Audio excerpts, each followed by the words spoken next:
for your answer. Like that's the most incredible thing. But I have a clip. So my clip is labeled Boyd make Picker go boom. I gotta say, you got some real balls coming back in here. Mr. Picker? Well, if we don't have this conversation today, we're gonna have it tomorrow or the day after tomorrow. And all things being equal, Mr. Picker, I'd rather just get it done. I believe you were at the point where you were explaining why you should live. Ah. And if my memory serves, I was about to have a cigarette. Now, all due respect, Mrs. Hale, I don't believe it's you. I owe an explanation, too. Now, Mr. Duffy, I apologize for the failures of our business endeavors. But that being said, there ain't no way in hell I'm gonna beg you for my life. But you are owed something. So what say I give you half of my half of the shipment, and we go our separate ways? We don't need this guy. Quiet. I'm real low, Boyd. Half a half doesn't make me whole. I understand. Our friends in Mexico are furious about the bullshit that happened in the desert. I need you to be They're quiet. this close to sending a goddamn hit squad here. Stop. I say we put Boyd Crowder's head in a goddamn box. Picker! You want a cigarette, Mr. Picker? You seem awful nervous. My nerves are fine. Well, are you sure? Because nicotine can be a powerful relaxant. Shit'll kill you.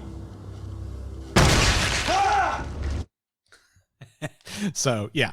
So what happens there is Boyd flips the switch for a little 5-second timer that he's got on a detonator in his cigarette pack, throws the cigarettes to Picker. Picker quips, "The shit'll kill you," and then it explodes and blows out his entire torso.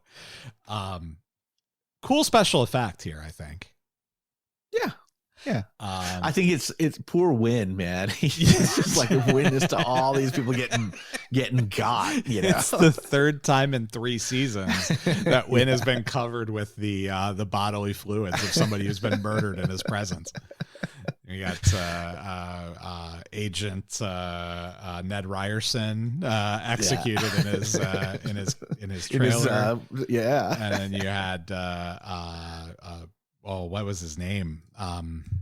Tonin, the Wiener Tonin, executed in front of him in Detroit in the slums. In the tower. Yep. Yeah. And then this one. And by the way, Boyd was there for the one in the tower too, and was covered in Tonin's juices right. also, much like he's covered in Picker's juices here.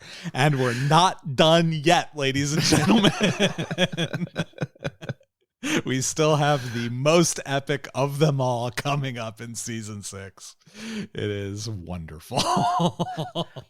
I mean, that has to be like a running gag, right? At this point, it absolutely is. Yeah. They're like, okay, how do we get Boyd and Win covered in effluent? So Picker's dead. He's gone, instantly killed by the explosive. Boyd disarms Mikey, takes his gun, holds it on Win and Catherine, and says, "Hey, my deal still stands. I'll give you half of my half. Let's figure this out. You now no longer have a Detroit partner. I'm out of here." And Mikey, Win, and Catherine are left to clean it all up. Is it because it's half of half, and was it like 6 packages? Was that what it was? Like half of the shipment? I don't remember how many. They had 50, right? Because I think they said there were 50 bundles, and the guy who was transporting it got 1 for transport. Yeah, so it was 49. So 24 or whatever would be would be half, and so half of half would be 12. Yeah. Yeah, it does feel like we're getting down to the nickel and dime areas, aren't we? Like, these guys are not enterprising drug dealers. How do you? What is that joke or that line? How do you make a small fortune? You start with a big one. Yeah, exactly. That's like how do you make a small fortune in the restaurant business? You start with a big one. That's the That's the old joke. So, so Boyd gets away.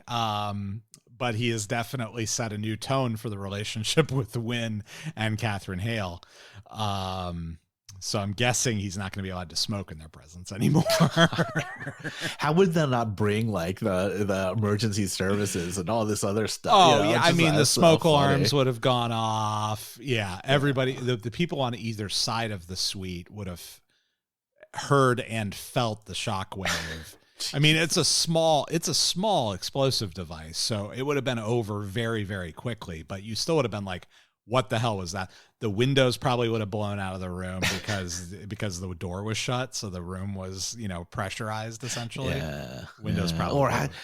Or you couldn't even like how would what's his name hear Catherine say shut the door? Oh, well, like you're here just so they show that in the next episode. In episode 12, Mikey has an encounter with somebody in the hotel suite when he's cleaning up the mess, and he can't hear because of the explosion. So they do show that in the next episode that he couldn't hear. So, So that's all done. So we've yet to see what that means for Wynn and Boyd's partnership and their heroin business, but it doesn't feel like it's going particularly well. Ed and Rachel have a conversation about who's going to be the next chief with Art in intensive care. And it turns out he named her his successor. So Rachel Brooks will be taking over as interim chief. She's going to be the new boss for the Eastern District of Kentucky for the foreseeable future until Art can recover and get back on duty. And then we know Art's going to retire, in less than a year also. So it's yet to be seen who will take over. But I mean, that puts Rachel in a pretty good position.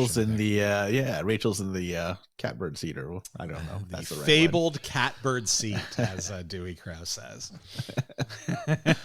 And then Raylan releases Daryl. He walks him out to the elevator, and they have a little bit of a conversation. And I have that clip. It's a little bit on the longer side, so it's a little just over 2 minutes. So bear with us, and we'll be back.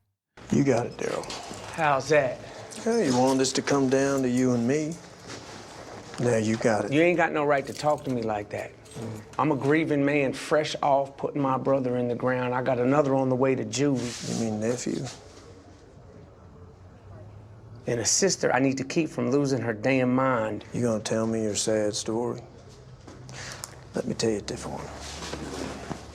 I'll tell you the story of how you went to Allison's and to use her to draw me over to show it down. Show it down? What, like cowboys? Got started by Art. Started blasting without thinking, because you're a chicken shit who ain't used to doing this dirty work. That's sad, that's pathetic. But where it gets real tragic is when you saw on the news who it was you shot and panicked, grabbed Kendall, and somehow convinced him to throw away his life to save yours. Man, you crazy. Lawyer just said he ain't gonna do more than a few years. Playing it like you don't know what juvie's liable to do to a boy like Kendall. No chance he comes out the same as he went in. Good. He could use some toughening up. Sorry to say I let him go pussy.